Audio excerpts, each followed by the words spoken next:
Oye, papá, ¿qué rango tenías en la prehistoria? Cocinero de tercera clase. La voz, con la confianza inmerecida de la juventud y la excelente forma física, resonó entre el murmullo del comedor.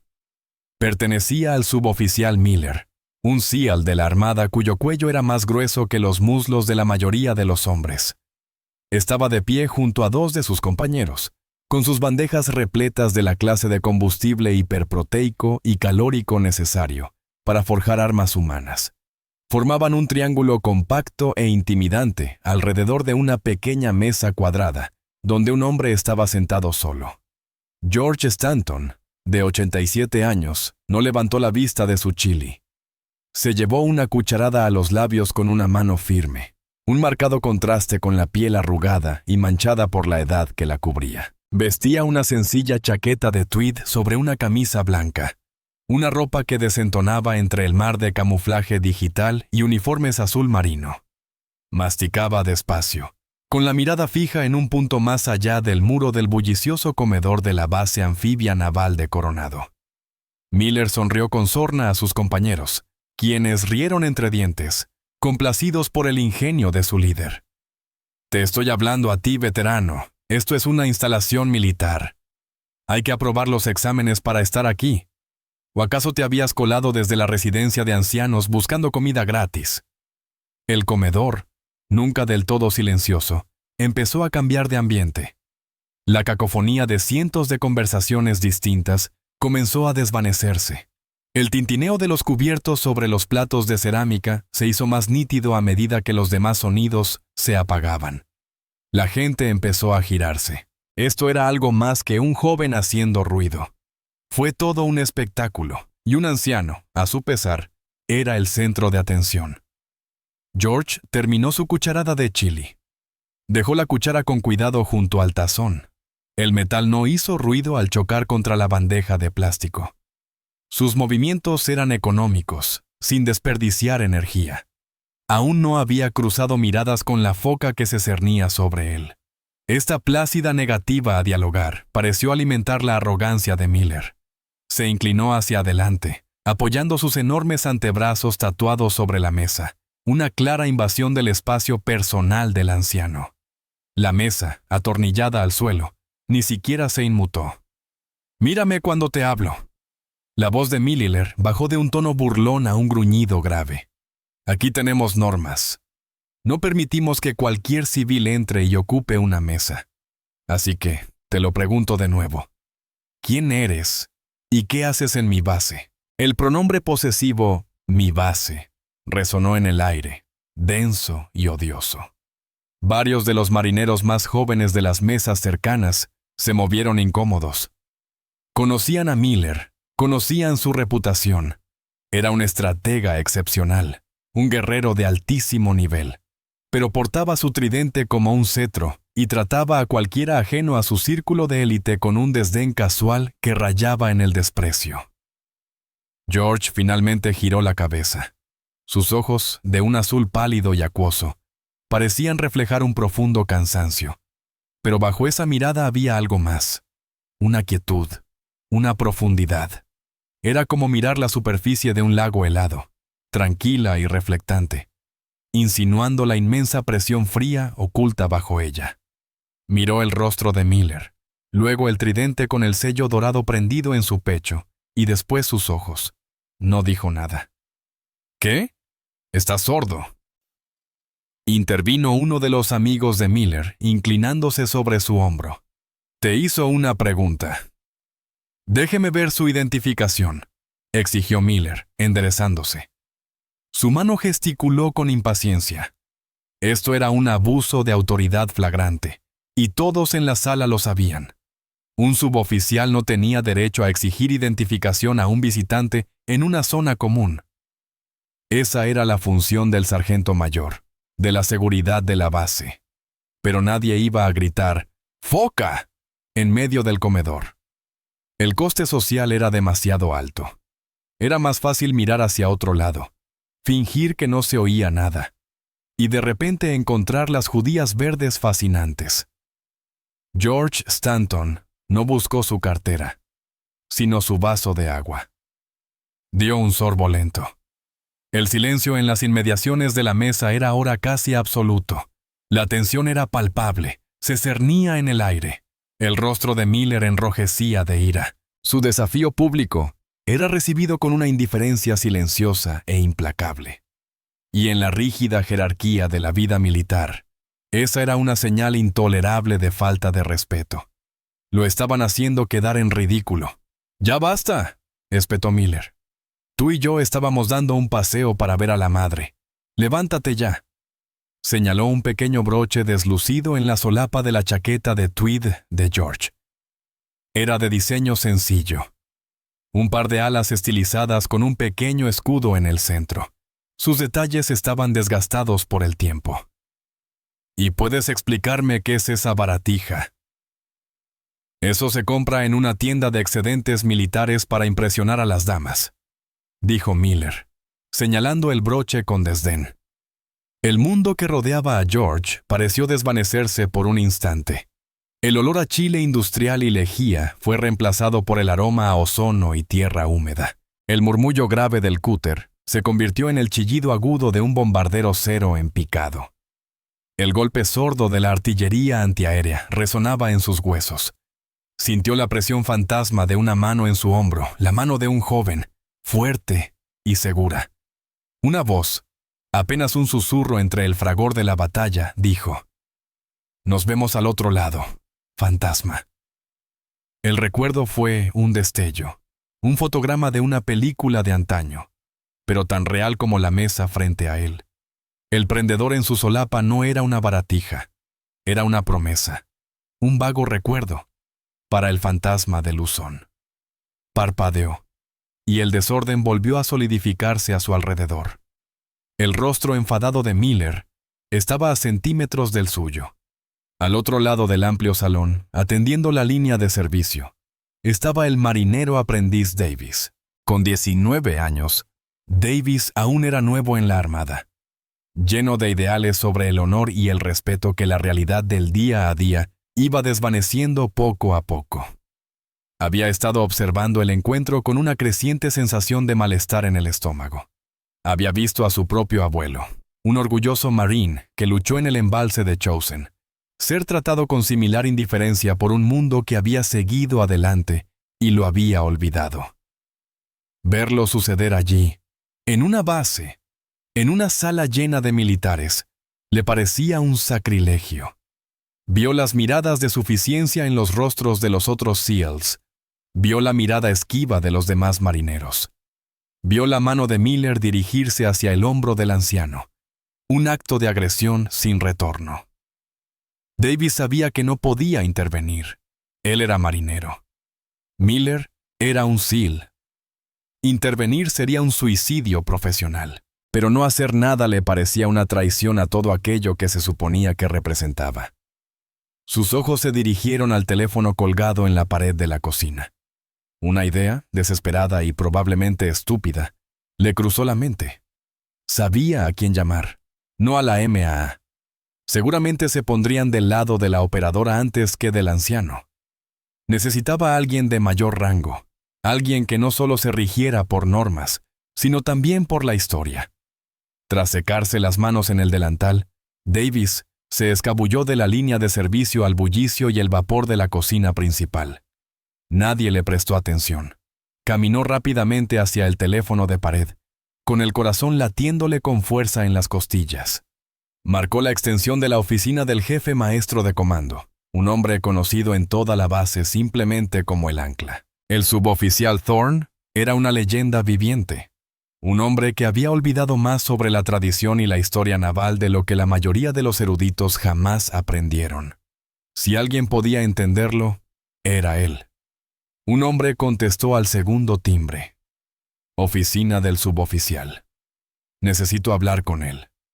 Es urgente, dijo Davis en un susurro bajo y apresurado. Echó un vistazo por encima del hombro a través de la ventanilla de servicio y vio a Miller sujetando el brazo del anciano, intentando obligarlo a levantarse. Está en una reunión, marinero. ¿Puedo tomar un recado? No entiende, insistió Davis con la voz quebrada por la tensión. Hay un problema en el comedor. El suboficial de los SEAL, Miller, está acosando a un veterano anciano. Lo está tocando. El tono del marinero se volvió aburrido. Archivo administrativo.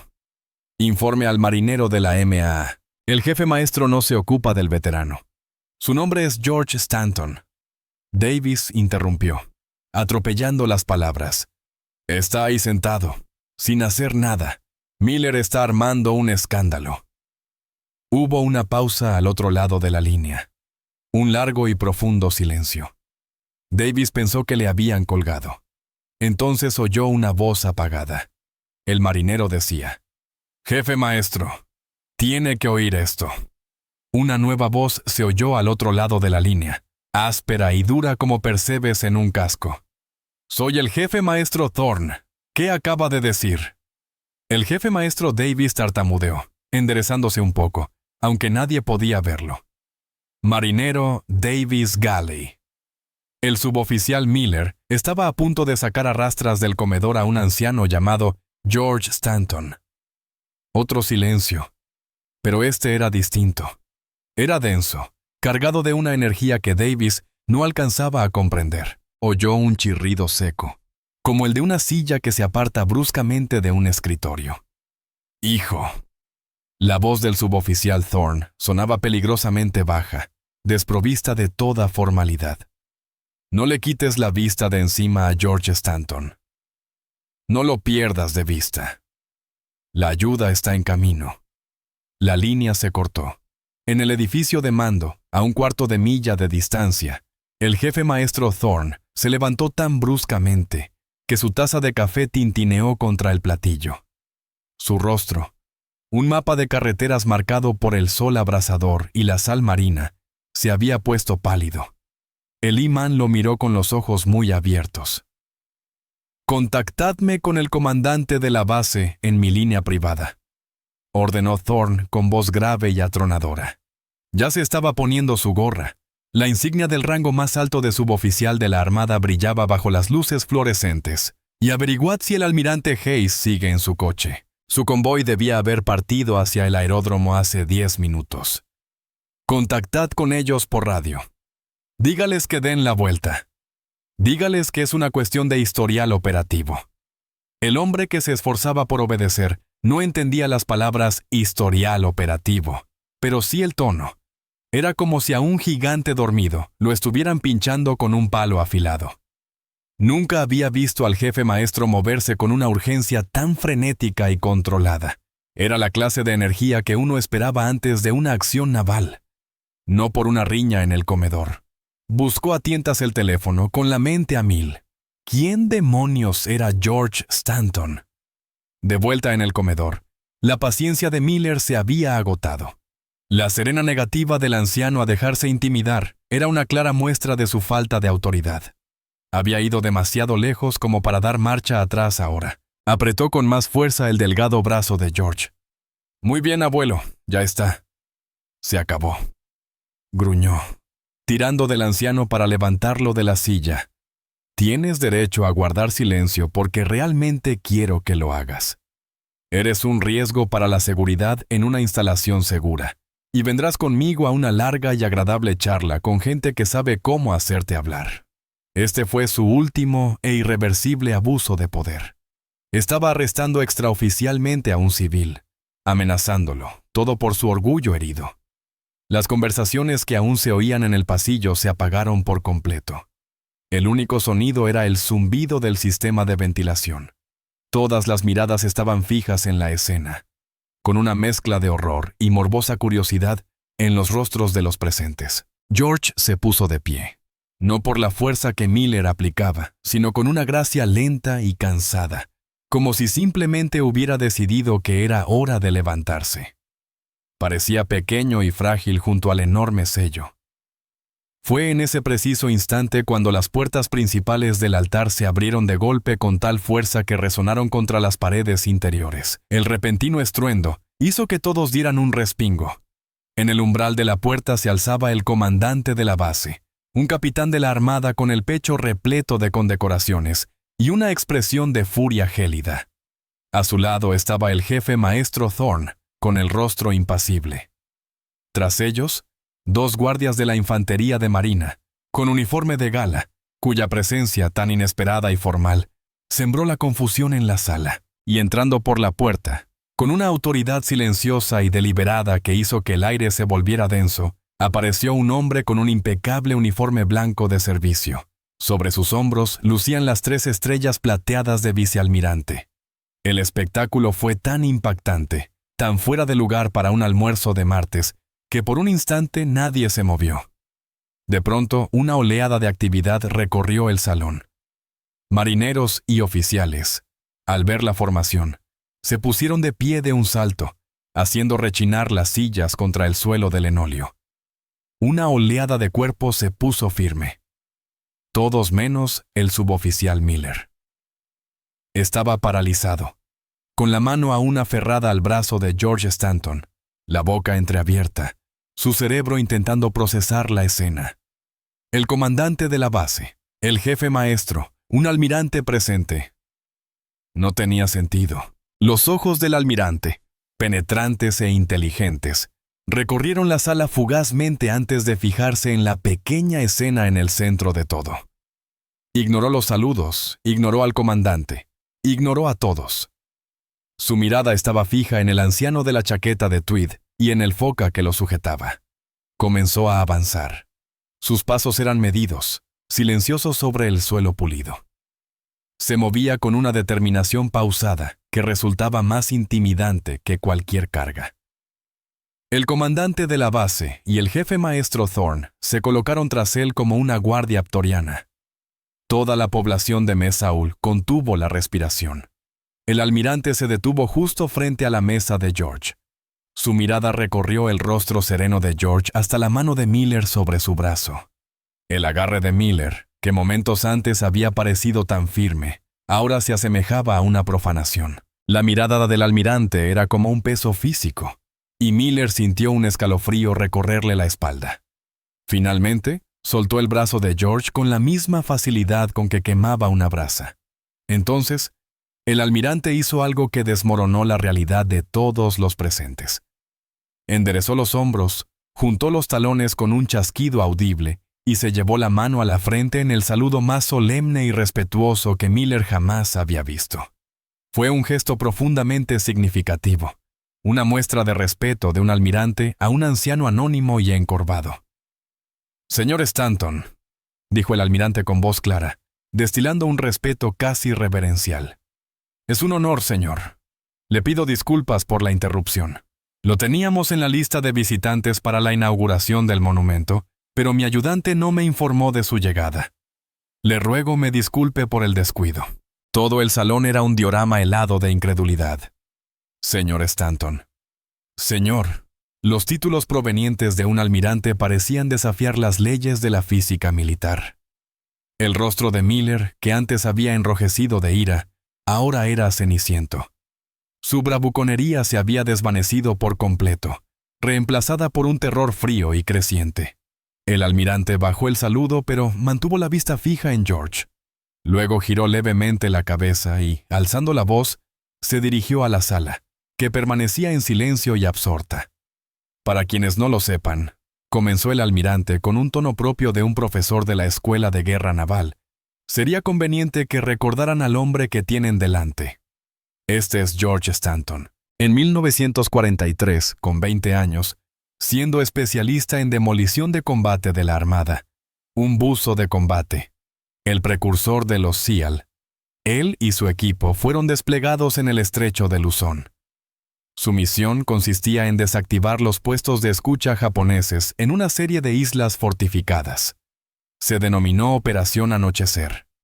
El almirante hizo una pausa, dejando que el peso de sus palabras calara hondo. Los ojos de Miller reflejaban un terror existencial. No solo estaba en apuros, había cometido un pecado que ni siquiera sabía que existía. La Operación Anochecer había sido un completo desastre. El almirante continuó, con voz baja y sombría, presagiando un futuro incierto. De los 12 hombres que se desplegaron, 11 murieron en la primera hora. Solo uno sobrevivió.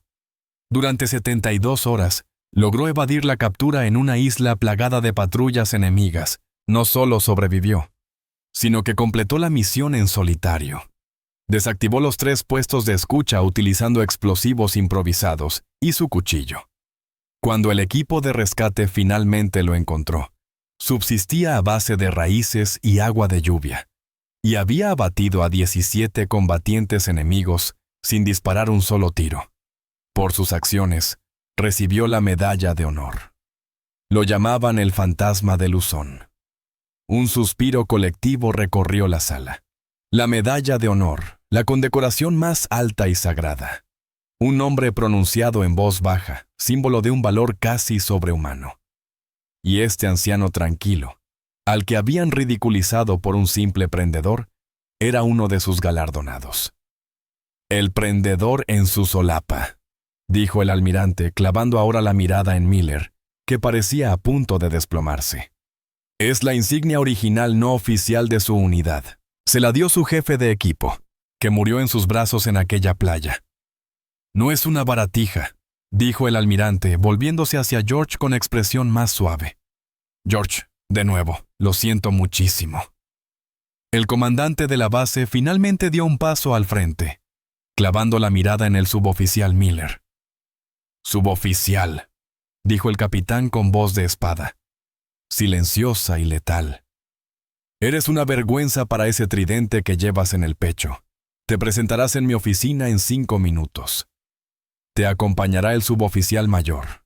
Traerás tu expediente militar. Te sugiero que uses los próximos 4 minutos para reflexionar sobre la magnitud de tu error». «Jefe maestro C, a ello». Yo, capitán», gruñó Thorne. George Stanton finalmente habló.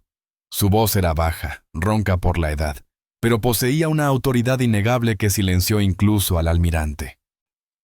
«Es solo un muchacho, Jim», dijo George, llamando al almirante por su nombre de pila.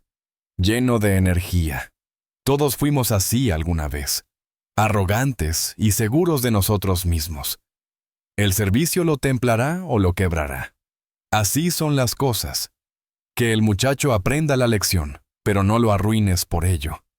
La generosidad del gesto, la magnitud del perdón ofrecido en ese momento, fue más impactante que la revelación de la medalla. Miller miró a George, con los ojos llenos de una vergüenza tan profunda que resultaba doloroso de ver. Al rozar la mano de George su propia solapa, el recuerdo de la insignia volvió, no como un destello de combate, sino con una claridad silenciosa y desgarradora. Estaba en una trinchera embarrada, la lluvia tropical fría contra su piel. Su amigo, su jefe de equipo, se desangraba, respirando con dificultad. El hombre clavó el pequeño alfiler de metal en la palma de George. Tenía los dedos fríos. «Vuelve a casa, fantasma», había susurrado, con espuma sanguinolenta en los labios. «Vuelve a casa y diles que lo intentamos». El alfiler no era un símbolo de su victoria, era un monumento a su pérdida. Era el peso de 11 buenos hombres que había cargado sobre su pecho durante más de 60 años. Las consecuencias fueron rápidas y sistémicas. El suboficial Miller fue sometido a una audiencia formal con el capitán. Fue degradado, puesto a prueba dentro de los equipos, y se le ordenó escribir un ensayo de 2000 palabras sobre la historia de la Guerra Naval Especial, centrándose específicamente en los sacrificios de las unidades pre-EAL. Pero el verdadero castigo fue la historia. Se extendió por el comando como la pólvora. Miller, el arrogante operador, se convirtió en un ejemplo de lo que no se debe hacer, una viva imagen del pecado de olvidar los orígenes. El comandante de la base, a instancias del almirante y del suboficial mayor Thorne, instauró un nuevo entrenamiento trimestral obligatorio para todo el personal de la base, desde el marinero más novato hasta el oficial de mayor rango. Se llamaba Patrimonio Naval, y la primera lección fue la historia de la Operación Anochecer, impartida por un humilde suboficial mayor Thorne, quien utilizó una transcripción del incidente Meshal como texto principal. Semanas después, un hombre vestido de civil paseaba por un parque en Coronado. Vio una figura familiar sentada en un banco, arrojando pequeños trozos de un sándwich a una bandada de gaviotas. Era George Stanton. El hombre, un molinero visiblemente más delgado y sombrío, vaciló un largo rato. Todos sus instintos le gritaban que se diera la vuelta y se marchara, que se escondiera de la fuente de su humillación. Pero la lección que estaba aprendiendo era de valentía, y no solo del tipo que implica enfrentarse al fuego enemigo. Respiró hondo y se acercó al banco. Se mantuvo a una distancia respetuosa hasta que George alzó la vista. «Señor», dijo Miller con voz suave, despojada de toda su arrogancia anterior. «Solo quería pedirle disculpas». George lo miró. Sus pálidos ojos azules lo escrutaron. No vio a la arrogante foca, sino al joven perseguido que tenía delante. Simplemente asintió. «Siéntate, hijo». Miller se sentó con cautela en el otro extremo del banco. Permanecieron en silencio un minuto, observando a los pájaros. «Tienes 2 orejas y una boca, suboficial», dijo George sin mirarlo. «Úsalas en esa proporción. El hombre más callado de la sala suele ser al que más debes escuchar. Él también escucha y aprende». Miller asintió, incapaz de hablar. Se sentó allí con el viejo héroe, el fantasma de Luzón, y por primera vez en mucho tiempo, simplemente escuchó. Si la historia de George te conmovió, dale me gusta a este video. Suscríbete a Vedran Valor y compártelo con alguien que respete a nuestros héroes. Haz clic en la campanita para no perderte ninguna historia de los guerreros silenciosos que caminan entre nosotros.